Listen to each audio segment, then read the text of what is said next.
Welcome to the Learning Pines YouTube. We hope this video helps. You start by preparing the AirPods Max and the host device. First, plug them in and charge to at least 20% so resets and firmware checks complete reliably. Next, remove the smart case and visually inspect ear cushions, mesh, and headband seams for debris. Clean gently with a lint-free cloth. Avoid liquids.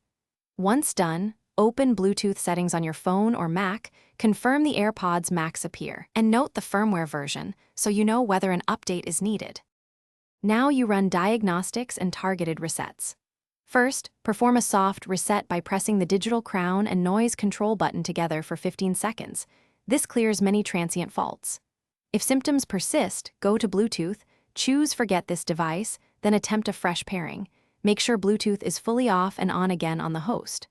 Also test with another phone or a Mac to isolate host issues, and if possible, try wired audio via Lightning adapter to verify the drivers and speakers are functional. Finish with a factory reset and escalation if needed. To factory reset, hold the digital crown and noise control button for 30+ seconds until the LED flashes amber then white, then retry pairing. If issues are clearly hardware, rattles, broken headband, persistent left/right silence, contact Apple support or an authorized service provider for parts or repair.